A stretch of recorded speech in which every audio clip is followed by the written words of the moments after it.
It's your girl, NickyNicole of Divas of the Roundtable Podcast. I'm joined today with the lovely Dr. Mechelle Canady. Let's see, Mechelle Canady is a passionate change agent. She's master life coach and a dynamic leader dedicated to mental health, healing, and transformation. After a pivotal moment in her personal life, Dr. Canady committed her life to supporting others facing similar challenges, guiding them toward healing, growth, and wholeness. In 2013, Dr. Canady founded The Next Chapter for Me, a thriving Facebook group designed to uplift women navigating life transitions alone.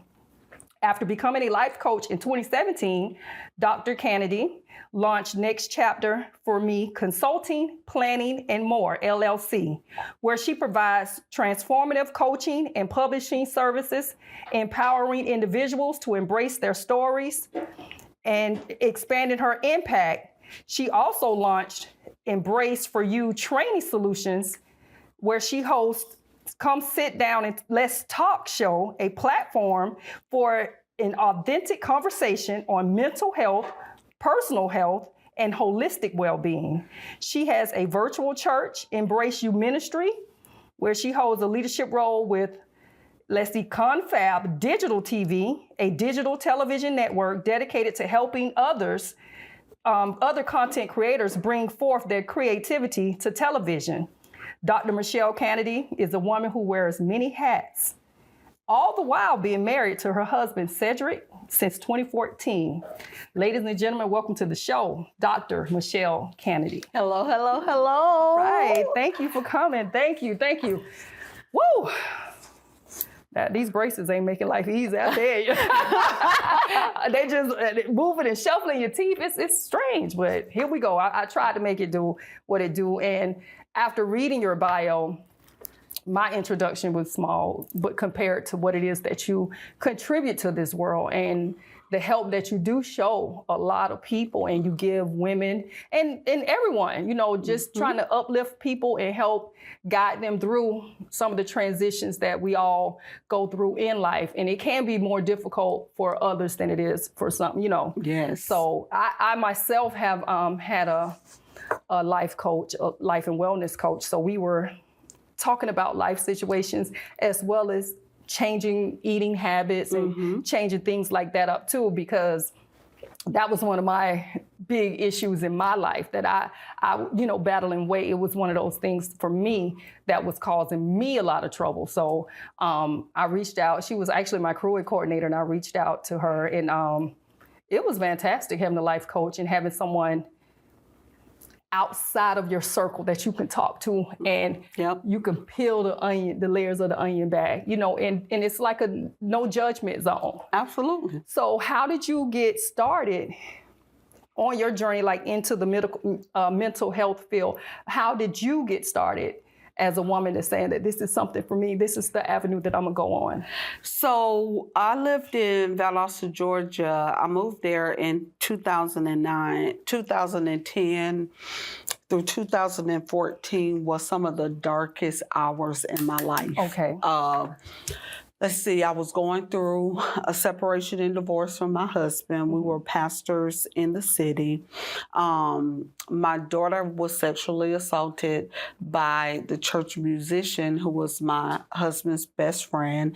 And from that sexual assault, a baby who she decided she wanted to keep was born. So, but in that, we were made as if we were the perpetrators and not the victim. Like we were even ostracized out of church, where we were not even allowed to go on church premises. Wow. And this is coming from someone who did not know a life outside of church. My mom went in labor on her way to church. Wow, okay. So that was such a hard, a difficult, a dark place. The person who was the perpetrator, family was really well known in the city.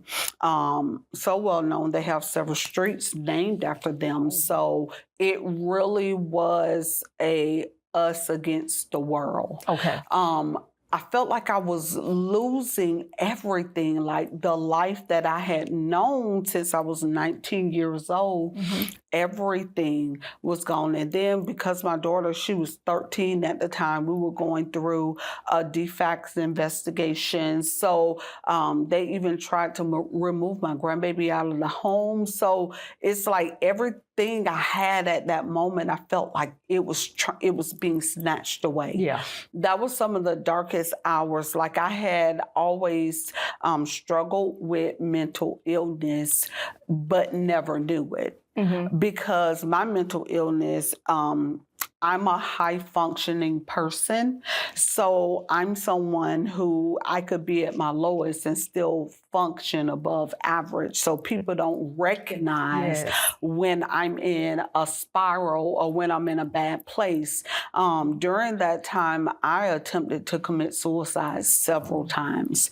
I would drink alcohol, take pain pills and muscle relaxers, as many as I could until I passed out, because I was in so much pain. I did not want to even live. And going through it, like there was no one I could really tell in full totality what was really going on in my life. My daughter, she was expelled out of school. We were fighting a truancy case. She really wasn't truant. She had an IEP. They didn't follow any of her IEP guidelines. So we were going through a battle with the Department of Education, the city of Valdosta, and her school. All of this was happening at the same time. So I had nowhere I could turn. So I in that time, I wasn't thinking or considering like what my children gonna do if I'm not here. Or what about this brand new baby that she just brought in the world? Or even, have I completed my life's journey of purpose? I just wanted the pain to end. I just wanted the battle in my mind to stop. So I remember the last time attempting suicide, when I woke up that next morning, I was like, God, like, so you just not gonna let me die? So I said, since you're not gonna let me die, that must means that you really have a purpose for me being here, because people die for less than that. And I remember that day I said, if I find someone who's going through the things that I've experienced, I won't let them walk alone. Because in those times, I had no one I could talk to. I'm the 8th child of my mom, 8th child of my father. But I couldn't call nobody and say, this is what's happening. So that was what sparked in me to want to help people. I remember one of the first workshops I taught was Don't Die with Purpose.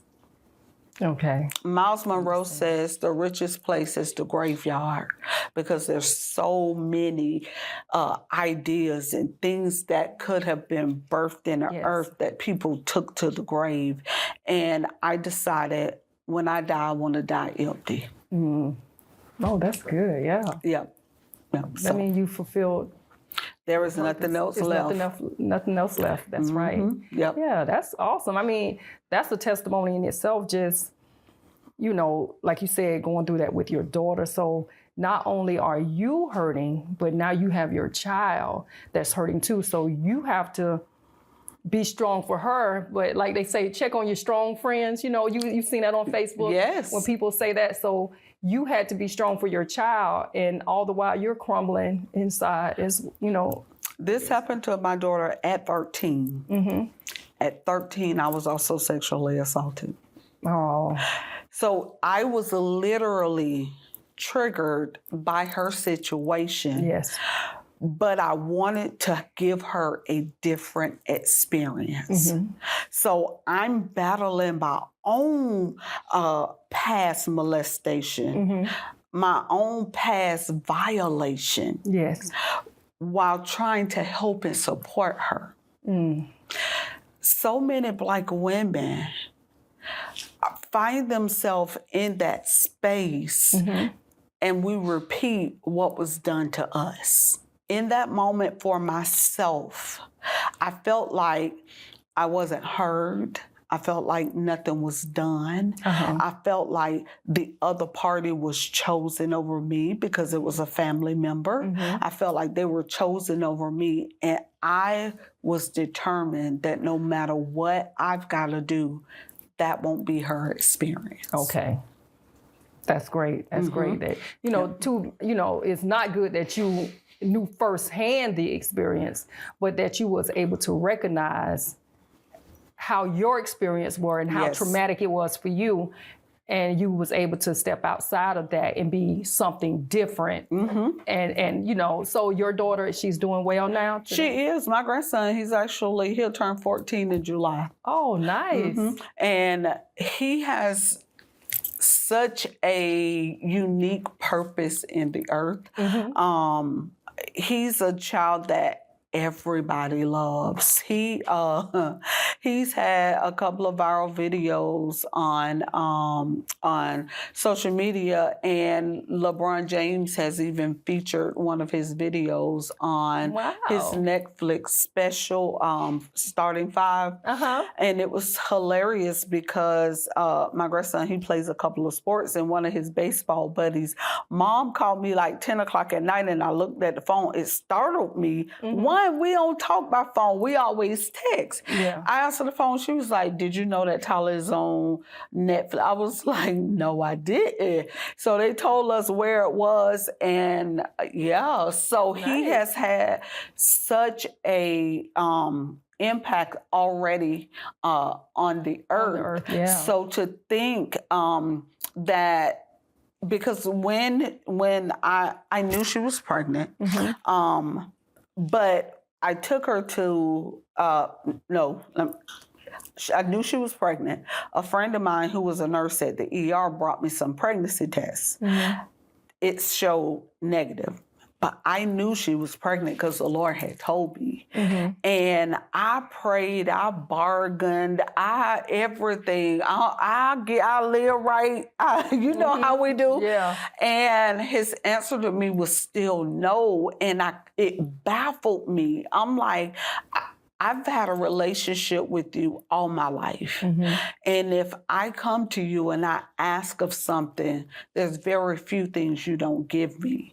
Why would you not give me this? Because I'm the supporting person who supported everybody else's children, who's been there for everyone else's children, who people, when they couldn't deal with their children, I was the one they called. I'm the fun auntie. I'm the secret keeper. And here I am. My daughter's 13 and pregnant, and I can't even explain it to people. So when the Spirit told me to take her, I took her to the Youth Pregnancy Center, and at that moment she was 19 weeks pregnant. And it was like, you got a few days to make a decision. So they went out, and me and her had a conversation. I said, if you want an abortion, I'll pay for it. Because in the moment, all I could think about is, if she has this child for the rest of her life, she's going to be staring in the face of the person who sexually assaulted her. And I know I could not imagine being in that space. She said to me, "Mama, you've taught us better than that." Look, that was like a pow. The student became the teacher. Yes. And I said to her, and that day I said, if you want to raise your baby, I'll be alongside you all of the way. And what I did was, I never stopped her from being a child. But she cared for her baby. That baby became the whole city baby. He went to basketball games, football games. I literally had to buy her a harness so that she could carry him around. So she's always had a really love for him. Oh, okay. Yeah. Yeah. Yeah, that's good. So how do you think, you basically kind of answered this, but do you think because of your real life experiences, that affects the way that you approach people that you work with about on mental health? Absolutely.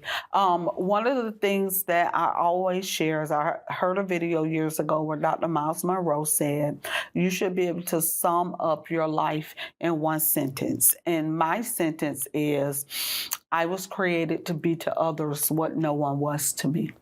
I love that. Yep. So most things I do, there's not a blueprint. There are people who build blueprints, and then there are people who are followers. So I always have to go through it, and I'm going through it. But I've learned, like, my spiritual gift and natural gift is teaching. So I go in out of any situation, I'm gonna extract a lesson. So it's those lessons that I extract and going through. That empowers me to be able to say, as a person, as a preacher, as a coach, I don't practice what I preach what I practice. Nice. That is nice. So after reading your bio, and I saw that you had in there that you are a master life coach, what exactly does it mean to be a master life coach? So I went through my first life coaching certification in 2016. And in going through that certification, because I've always been a coach, going through that certification, I was like, this is good, but this should be more. One of the things is I used to be an operations supervisor for DirecTV in Valdosta through Converges, and they brought a company in who happened to be from Jacksonville, and they trained us to coach, but it was from a performance basis. Okay. So I became knowledgeable of the skill of coaching in 2010. So becoming a life coach, I remember on the application, it was 2 questions that stood out. What do you want to do in 5 years? What do you want to be doing in 10 years? So I said, in 5 years, I want to be coaching coaches. Okay. In 10 years, I want to have my own coaching certification. Dr. Lipowich, one of my college professors, said, you make money doing a thing, but you make more money teaching it. So it's always been my thought process, whatever I do, I don't want to just do it, I want to teach it. Okay. So in 2019, I went through a dual certification for a trainer and as a master life coach through the same company that certified me. So in that, that's where I became a master coach. I took a master coaching certification. Okay. But in the trainer part, we had to create a program. So I was like, you know what? I'm writing a life coaching program. So I wrote a life coaching program, and I had 2 friends who said, we'll try it out. I was like, okay. They tried it out. It was so life-changing and impactful. They was like, you got to teach this. You got to be doing this because people need this. So 2019, I launched Embrace You Training Solutions, which is the parent company. It's a training company where we provide training services for medium to small businesses who don't have a budget for a training department. Okay. We'll go in because I have a degree in education. I'm certified to build curriculum, so I can build the curriculums, and then I have a training team that I'll bring in and we'll train their information, or if they already have their information, we'll train what they provide us. Okay. So I said, so this is going to be one of the things that the training company offers. It's going to be life coaching. Did my first class in 2019. Now we have certified nearly 200 coaches, and we have 6 different certifications. Nice. That is great. So it is, it's really what I stated, being to others what no one was for me. Okay. So, but everything that I do, I look at it from a holistic perspective. So even our coaching certifications are geared towards helping you heal and then teaching you how to help others heal. Okay. Let me see. Have you noticed an increase in people seeking assistance concerning their mental health? Have you noticed a influx of people needing assistance now, or are people at least admitting that they need it? Because I believe that the demand was always, well, the need was always there. Yeah. The demand for it just wasn't there because people were suffering in silence. Have you noticed people become more vocal about it? Like, I know Simone Biles and some of the gymnasts, you know, high profile sports people have taken a step back because of their mental health. Have you seen, just in regular folk, everyday people, more people asking for help?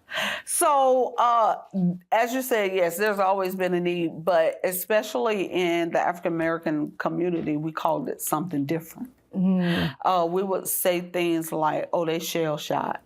Yeah. But that was really PTSD. Yeah. We'll say things like, "Oh, you know your auntie, she a little touched.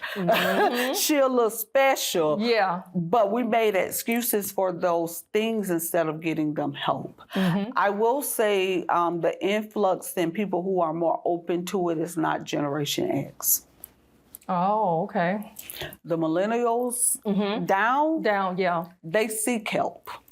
Yeah, because I believe Generation X and before that, they were always just taught to pull themselves up by the bootstraps and, you know, and just muscle through. Yeah, muscle through it, just fight through it. And, you know, a lot of people got flack, I'm sure, from, you know, daddy just walking off. Daddy went to the store and never came. Daddy probably had a lot on his plate, you know, did. Or mom, you know, it was a lot of commitments to facilities or Chattahoochee, you know, people going away. But people was having mental breakdowns and did not know that help was available, which I don't know in the Black community if it was as readily available as it is now. We have more people like you who are taking these courses and learning how to navigate and help other people through, whereas years ago, I don't think it was, many years ago, I don't think it was as prevalent in our community. I think a couple of things, and this is, I'll say Michelleisms, because that's what they call it. Here's some my thought process. One is because of the climate, like we were not able to say what was going on in our houses. Yeah. So you had generations that passed on what happens in this house stays in this house. Yeah. And I believe that trauma takes place in two ways, situational and intentional. Yeah. Even though things happen and mama said you don't tell nobody, like it was situational. It's not that she didn't want to do anything. She didn't know what to do. Yeah. There wasn't language for it. Yeah. For years, I had resentment against my mom, even for my sexual assault, because I felt like she didn't choose me in that time. So a couple of years ago, having a conversation with her, she finally asked, "How did it affect you when your daughter was sexually assaulted at the same age you were?"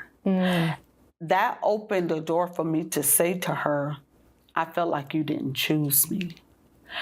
And what she said was, in that situation, I felt like I did the best thing, because if your brothers had known, they would have done some things to them.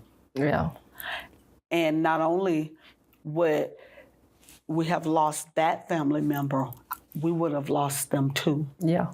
So in that moment, I chose not to. As a child, like I couldn't comprehend that. As a mother, having to have made some difficult decisions, you made the right decision. You can see it now, yeah. One of the things I say often is what you see depends on where you sit. Where you sit, that's right. Sitting as a child, that was like it built up anger and resentment. Ooh, I love that. That I could never say to my mama, "I'm mad at you." I swear, just you saying it, I've never heard that, but that is so profound. What you see is dependent upon where you sit. Yep. wow, that is deep. I mean, it don't sound like, but that is deep when you think about it. That is deep because so many people see things so differently from one another, but that's because that's what they're at their station in life or wherever they're positioned at, even in your life or in knowledge of the situation. They may not know as much as everybody else. And having more information sits you in a different place because I finally was sitting in the seat of a mother. So I could look at my mother so much differently. Yeah. Because of me and my mom, so I saw on TikTok, my kids, they be like, you didn't stay on TikTok. But I learned so much on TikTok. So I saw on TikTok, and it's actually a journal now where it has like questions that you ask your mom. So I had to take my mom out of town. And so I just randomly started asking her the questions and the information, like, as a child, I only knew in part. As an adult, I was like, wow. Like my mom, she would always tell she would say, the doctors wanted me to abort you.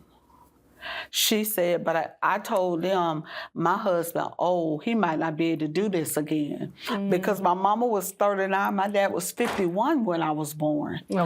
But the part I did not know is my mother was in the hospital. She was suffering from a lung condition, and the medication that they wanted to give her to make her better would cause her to abort me. And she said, y'all need to find something else because I'm not going to abort my baby. Her family members even said, we don't want to lose you. You can get pregnant again. And she said, my husband is old. He might not be able to do this again. So it shifted my mind perspective from my mama wanted to have me to my mama was willing to risk her life to have me. Yes. How can you have resentment at a person? But the thing is, where we sit. Yeah, where you sit. Yeah, that's true. That's true.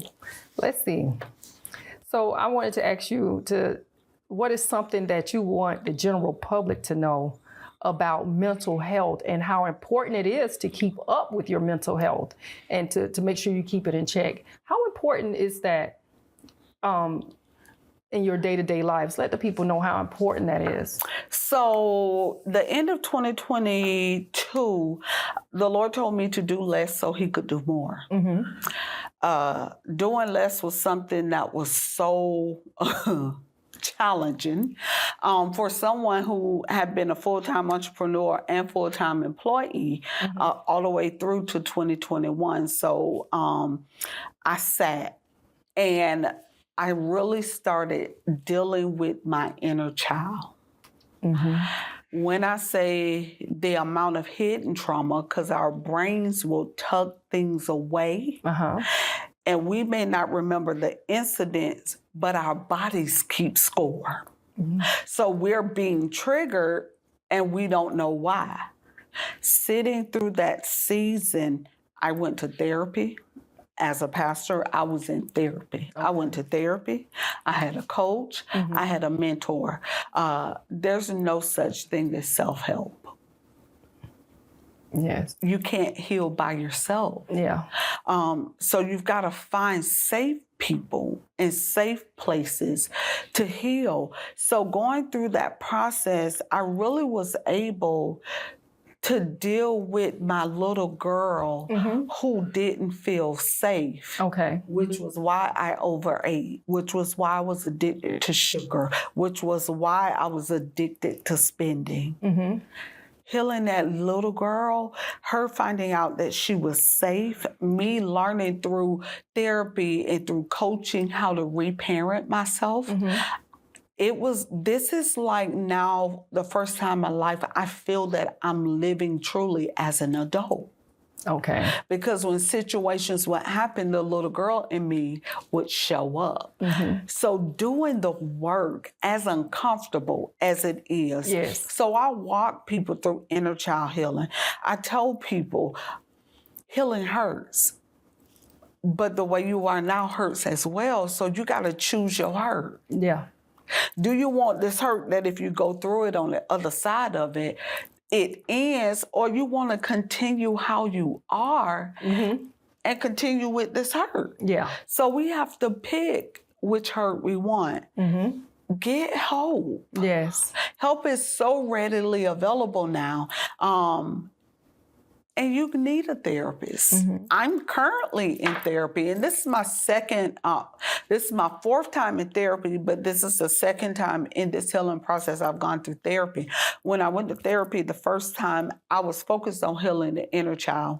I started having recurring dreams of traumatic experiences from my first marriage. I couldn't pray them away. I couldn't oil them away. I couldn't speak in tongues to get them away. I couldn't talk them away. And they just started coming even faster. I went back to therapy. My therapist said, it's because you've done a great job at healing the inner child, but that young adult is wounded. So I'm back in therapy learning how to heal that young adult. I've learned that my life didn't have bridges. Like I was flung from one place to the other, so I never had a safe place to land. Yeah. I'm the comforter, so I've never had someone to comfort me. Yeah. And fun thing, and she told me, she said, I want you to go buy a blanket. And when I tell you my staff laughed so hard, I'm like, y'all, I got a blankie. Just like the little kids walk around with their, yes, I got a blankie. Yes. And when I have those moments that I feel like I need comfort in, I wrap up in that blanket. Like it's so, it's such an awakening moment. When you start learning about you, like all these years, I feel like I only knew a version of me. Yeah. Two things, and I'm stop because we in my vein. I can talk about this all day. You're good. So Monday I'm turning 51, and I had just thought to myself the other day. I was like, I'm turning 51, but I feel like I'm only 1 year old because coming up to my 50th birthday, I became someone different. Well, I'll say I became another version of me. I became the healed version of me, where I can show up as my authentic self, where I can show up and I'm not bringing my representative.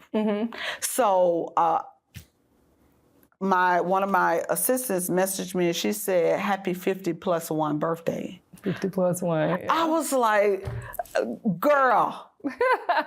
She's like, get out my head. So when we become like a real version of ourselves, like the true, God's intent, that's when we're walking in purpose. And I feel like I'm turning 1 year old in purpose. And I think, like listening to you speak, it reminded me of the other morning I went out in the morning time. So I caught the morning show.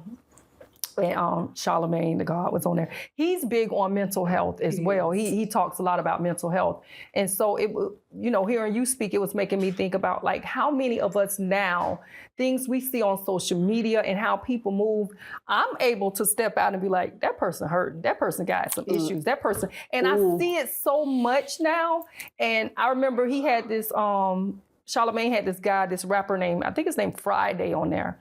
And he was saying his dad had passed, and Meek Mills had reached out to him, and he went in the booth, and the guy was just rapping about his dad, and his was a new trauma. Daddy had just died. Wow. And Meek Mills came to the studio and did his verse where his dad had died years before, but he said all of that trauma. So that shows that you have grown men walking around here with money, fame, power, and stuff, and they're carrying a lot of trauma from their childhood and mental illness. I'm telling you, social media is just putting it on display for everybody to see. they had the trend, Hillman Talk University, where a lot of Black professors and teachers and coaches are teaching courses on TikTok. So in my life coaching course, I do a program I wrote years ago titled "Get Your Life." But I now know it's an intro to inner child healing. So I've been doing this work with these coaches, and everybody's like, you really got to bring that out and teach that to the world, because there are things we are doing that we don't even realize the origin of it. It comes all the way from our childhood. What we do is we go deal with the fruit, but the vine and the root is still there. So it's gonna grow back no matter you can't change behavior until you change your mind. That's right. So in that program, like I teach, where did it come from? I do a diagram where we list you, your mom, your dad's top 3 strengths, top 3 struggles. Alignment every time. Even parents that they didn't live with or knew, alignment every time. Mommy, daddy issues. I've had people to say, oh, I had an amazing childhood, to end up at the end of the class crying like, oh my God, I did not know. Because we don't realize, like, we do abandonment and rejection. Managing self-sabotage. Like Thursday's class was self-sabotage. And I was explaining how self-sabotage is saying you want something but doing everything to not get it. And so when it comes to these areas, like we do these things and we don't know it. You have people who are like, I've been trying to do this all my life, not knowing you're not able to do it because of your childhood trauma. So knowing is half the battle. That's what G.I. Joe said. Knowing is half the battle. And so as we become aware of these things, and one of the things that, so I have people from everywhere in this class because, again, it was promoted on TikTok. So it's outside of my local domicile, people I don't even know. And one lady said, my therapist loves you. She said, I've been in therapy for years.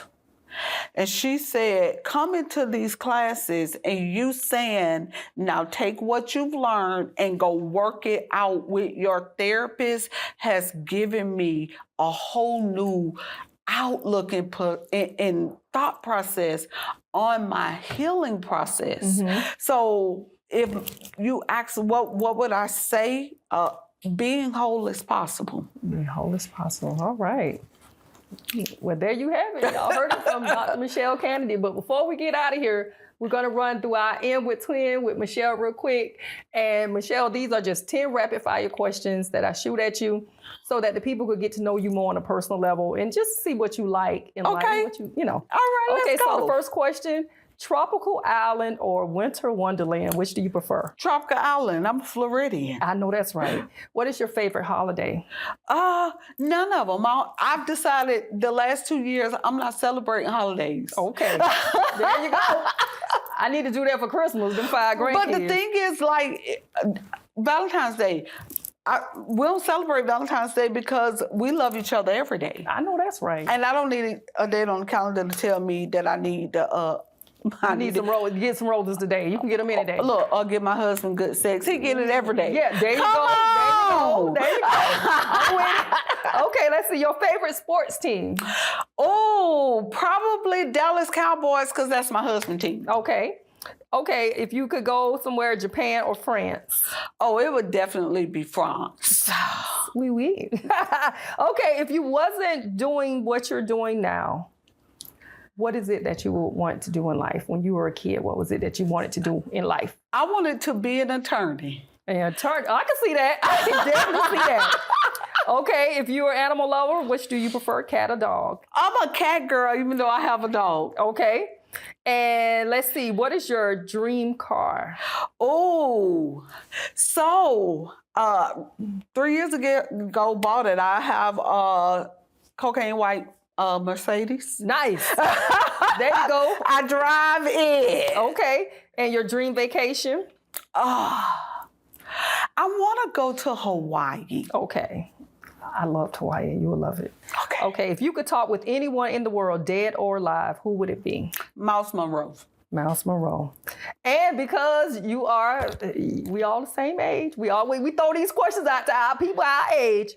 New addition of Boys to Men. No addition. All right, Candy Girl. Yes. Yeah. Okay, so Mechelle, let the people know where they can find you at and what you have going on. So you can find me on all social medias at Miss Get You Together. Okay. Yes. And it's MRSGETU, the number 2, together. And that's on all social media. What do I have coming up? So my company, we've launched a ministry leadership coaching course. So pastors, leaders, people in ministry, whether it's marketplace ministry or it's inside the 4 walls, you need this program because you are ministering to hurting people and you are being triggered and hurt by the people you're trying to heal. We want to give you the tools and the resources to do it. Yes. Last thing is, let's see. I have a digital television network, Confab Digital TV, which is found on Roku and Amazon Fire Stick. You can look us up. And if you're interested in building podcasts, talk show, we have a whole program that we can take you through from concept to action. To action. Well, there it is. Dr. Mechelle Canady was in the building, and we appreciate her coming through, speaking with you all about her personal journey and also the end result in protecting your mental health and getting yourself somebody to talk to, even journaling. I recommend journaling too. Like, journaling is a big thing. So Dr. Mechelle Canady came on and shared her story, her truth, and she also dropped some jewels about mental health. I want to just give a shout out to my girl Ladybug. She had something to do with her sorority today. And also Spicy Red. She has some business to handle up in Georgia. So that's why they're not on the show today with me. But you know, my girls thinking about me and I'm sure they sending me good well wishes. You guys will check them out next time on our next podcast. But that's it for today. This your girl, NickyNicole. If you think about anything with love, peace, and prosperity, think of me. Be easy, y'all.